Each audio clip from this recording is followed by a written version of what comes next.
Hey everybody, good morning and welcome back to Mad Horse Barbecue.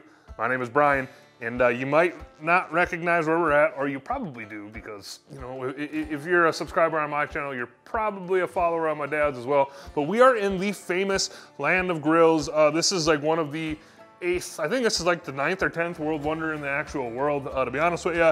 We got about 16 to 1,800 grills. No, I'm just kidding. I think we got about 30 or 40 grills in here or so. But we're actually, like I said, we're on a special location. And we're gonna be doing a cook here today on one of his many grills.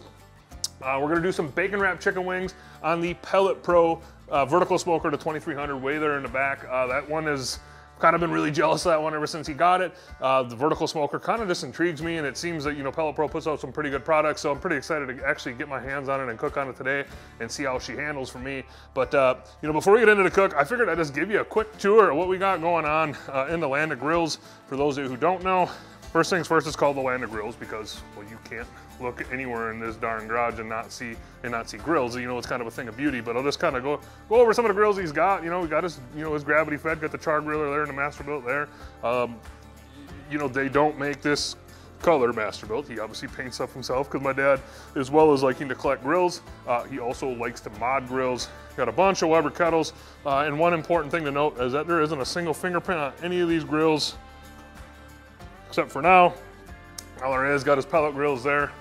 Just do a quick overview here. Got that new Lifetime one. He did some pizzas on it last night, pretty good. Got some Blackstone products. And then here you can see the Pellet Pro vertical smoker. It's a 2300. Really looking forward to using this thing. I mean, this thing is just absolutely massive. I'll go over and give you a quick overview of it once I get it pulled out, but I gotta move about 19 grills to get it out of the way. This one right here, I'm real jealous of. He's got the, you know, he's got the new PK, one of the new PKs.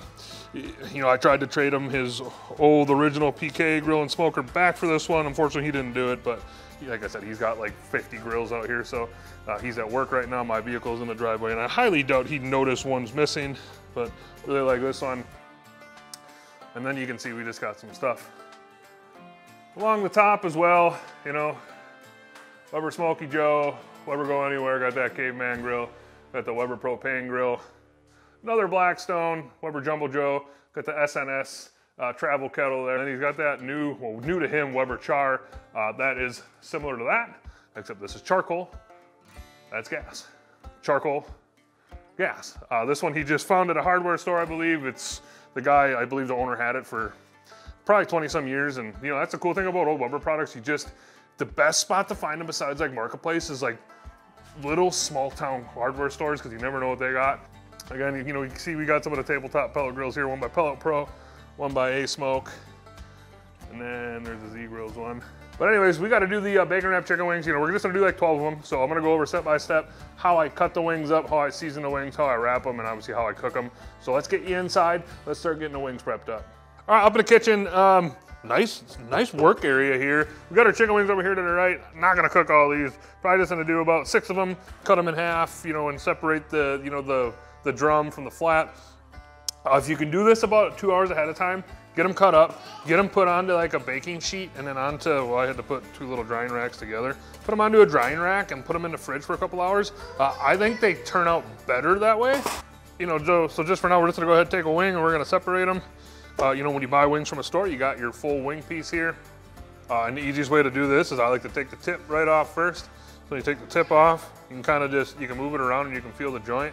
Just take a good knife and you can follow this all the way down and it should pop right out, or it should cut right off. Just like that.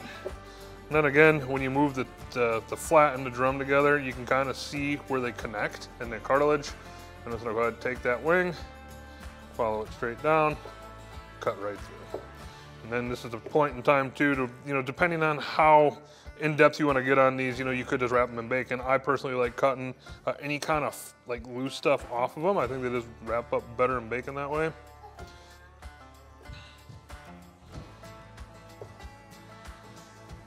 And once you get it cut up, you're gonna move on to your drying rack. Get on to the next one. So I'm not gonna show you all these, but I'll show you another one again, full wing here. These are some nice looking wings. I'm gonna go ahead and cut the tip off first. Boom. Just gonna follow the drum bone straight down. I don't know if this is a good camera angle or not. Follow it straight down. Should go right through, just like that. lay the flat out, cut that little extra skin off, onto the drying rack. And again, too, with the drumstick. This is, you know, like I said, you can cut this and you can wrap this right in bacon. Again, you know, anything additional I do just because it's been a hobby of mine lately to try to make the things, like make the meat look as pretty as possible. I guess it's kind of pointless, but it's just kind of how I like doing it. But any kind of loose stragglers there, get them cut off. Be a little nicer. So I'll show you one more. Tip right here, cut it off. And follow the drumstick. I like following it straight down, and that's usually right through that cartilage. Just like that. This is good. Okay. All right, guys. Wings are all cut up, put on the drying rack. We're going to throw these in the fridge for a couple hours, and we'll pick back up when we're seasoning them up. All right, guys, we're back. These chicken wings have been in the fridge right for about probably 2 hours just on this makeshift drying rack. So now what I'm gonna go ahead and do is I'm gonna give the wings a coat of rub first. Go on with a little bit of Pam cooking spray for a binder. And we're actually gonna use the Chicken Fried Barbecue Texas Rib Grind. Been wanting to try this stuff for a while. There's a barbecue shop here close to where my dad lives, and they had it, so I had to buy a jar and, you know, try it out. So we're gonna coat the wings with a coat of rub, wrap in bacon, and then give the bacon a coat of rub as well, using the Chicken Fried Barbecue Texas Rib Grind for both. So light coat of Pam, light coat of rub,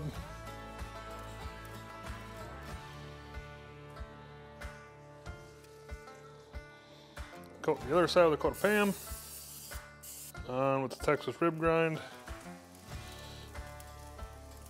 Okay, now that both sides of the wing are coated, go ahead and take, this is the way I like to do it is one piece of bacon per wing. And honestly, you know, you can buy whatever kind of bacon you want. I think just regular sliced bacon works the best. You know, I like the thick cut bacon, but the problem is that I don't think the thick cut bacon for this kind of cook crisps up good enough. You know, and we're cooking on a pellet grill today too.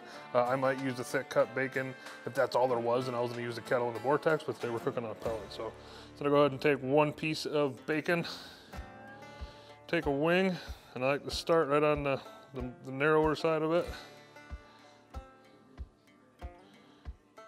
Just wrap it up.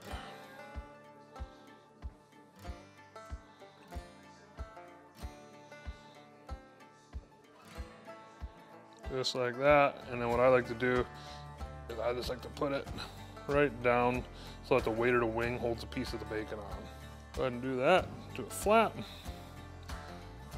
There's no rhyme or reason to this, I just like doing this, and when I do it, I cover it a little more loose. Wrap it up. And again, where I finish the flap, I kind of tuck under, just like this, and I set it right on the tray like that. So go ahead and wrap these wings up.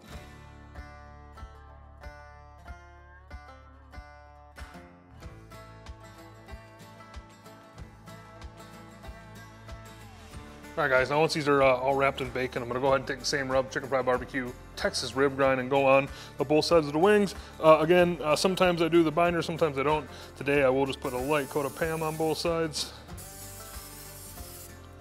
Put the coat of rub on the side I'm gonna have down first. All right, now that these are all prepped up, we're gonna hop outside and get the Pellet Pro fired up, so I'll see you out there. All right, guys, down at the grill, the Pellet Pro 2300. This one's from Smoke Daddy, Pellet Pro 2300, because it's 2300 square inches of cooking area, I'm assuming. But I'll just give you a quick little look at the inside of this. Just say lots and lots of room for activities, 4 pull-out grates. I'm gonna be cooking on the second one. My dad says the second one's the sweet spot, and I like cooking in the sweet spot. But yeah, you know, pretty excited to be cooking on the vertical smoker today. So we're gonna go ahead and fire it up. We're gonna be doing this cook today at 350 degrees. Anticipating it'll probably take about an hour or so. So I'm gonna go ahead and fire this thing up, and we'll be picking back up when we're throwing the wings on. All right, guys, grill's right about up to temp. Like I said, we're cooking at 350 degrees today. So let's go ahead and get this thing opened up. Get her opened up. And then we're gonna cook right on the second rack from the top. That is the sweetest spot. I was on the second rack from the bottom. Tom Horson mentioned to me that the sweet spot is the second rack from the top. Cooking on a cooking sheet today, and we actually got Tom Horseman stepping in there real quick. Land the Grills himself, Tom Horseman, putting putting a little drip pan in there for easier cleanup. So. Because we're all about clean here in the Land of Grill. Clean in the Land of Grill, something like that. We got the wings in there. Obviously, that's just 12 wings. We can fit a ton more wings in there. Cooking at 350. We're gonna go ahead and close this thing down. I'm anticipating that this cook is probably gonna take about an hour-ish. So we'll probably check back in about a half hour. And we are gonna sauce at some point too, so we'll check in when we do that. All right, guys, we've been on for a half hour. Let's go do a little check on the wings. And another thing I'm gonna do too is I'm gonna get the sauce put in there. So just because when you do a glaze on anything, hot sauce spreads better than cold sauce. Pull that rack out. You can see the bacon. I'll get you in a little closer. You can see what happens when you do these bacon wrapped wings. What you want to do is you kind of want that bacon to kind of tension up, and you kind of want it to, it doesn't melt, but what you want is you want that bacon to kind of like stick to the wing. I'm just gonna say, you want it to melt to the wing. You want it to melt to the wing, so when you take a bite into it, that bacon stays on. So, but I'm gonna kind of cook this until I get the color I want on the bacon. Bacon's probably got about another 20, 30 minutes to go or so. What I am gonna go ahead and do is I do have a stainless steel bowl here full of some Blues Hog raspberry chipotle. That's right, using that sauce again. Once you find something you like, you just keep using it. And I'll tell you what, with bacon wrapped wings, Blues Hog raspberry chipotle hits real nice. So I'm gonna put that right on the same rack as that. Put this rack back in, close this thing down, set a timer for 20 minutes, and we'll check back in then. All right, guys, we are 50 minutes in, 50 minutes in. Let's go ahead and take a quick peek at the wings. Pull the rack out. Oh yeah, looking pretty darn good. Give you a close up quick. See, they're starting to color up really nice. If I touch that bacon, I can tell that bacon's getting nice and crisp. These are a little less, but everything else is pretty dang good. So I'm gonna go ahead and sauce these up. Again, the sauce we're gonna use is preheated sauce. Remember, just one little tip. In my mind, in my opinion, but if you're gonna use sauce for a glaze or anything, just put on the sauce when it's warm. Even like this sauce right here has been on this 350-degree grill for about 20 minutes now, so it'll go on real nice. We're gonna attempt to do this and not make a mess on my dad's driveway and grill. So all I'm gonna do is I'm gonna go take the wing and I'm gonna dip it right in the sauce. Pull it out. Put it right back on the rack. Sorry, Dad, making a little bit of a mess here, but I'm gonna do that with all the wings. Depending on how saucy you want this, you might double dip them. Most of the time, for just what I'm doing today, one dip is good enough in my mind. But hot sauce does kind of thin out, so you might double dip them sometimes. That's gonna be good. For anybody who wanted to know an internal temp on this, oh gosh. Sitting at about 200, so I'm gonna go ahead and close this thing down, let this sauce set for about 5 minutes, and we'll pick back up and we're trying them. All right, guys, we're back, and it's time to give a taste test. We got the OG Horseman here, Tom Horseman. Oh, careful about the wings. Got the wings on his Pellet Pro. Gonna have to clean that when he's done. But basically, go over to cook times, 350 on the Pellet Pro vertical here. I cooked these things till the bacon was done, and I know once the bacon's done, the wing's done. Internal on the wing was about 200. Cooked at 350. Again, we had the chicken fry barbecue, Texas rib grind, and then the raspberry chipotle by Blues Hog. So we're hungry. We're gonna go ahead and do a taste test. If I did these right, just do maybe a little close up there.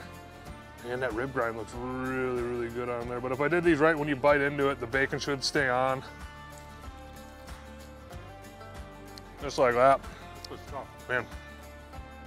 That combination of the chicken fry barbecue, Texas rib grind, and that raspberry chipotle is absolutely fantastic. I don't think the rub's overly salty, but it's nice when you wrap stuff in bacon. I think bacon is naturally salty, so you get a little bit of a salty taste to it. So, man, that's absolutely fantastic. I do prefer these on a Weber kettle with the Vortex, but this ain't nothing to complain about right here. This is really, really, really good. I'll definitely be doing this again, and might have to look at actually getting myself one of the Pellet Pro verticals. So, I don't know. Besides that, I don't have anything else. Super easy cook. If you hadn't tried bacon wrapped wings yet, give it a shot. Signing out from the Land of Grills. Tom Horseman here. Thanks for watching. Brian Horseman here. See you next time. Oh yeah. Yep. Good, good, good.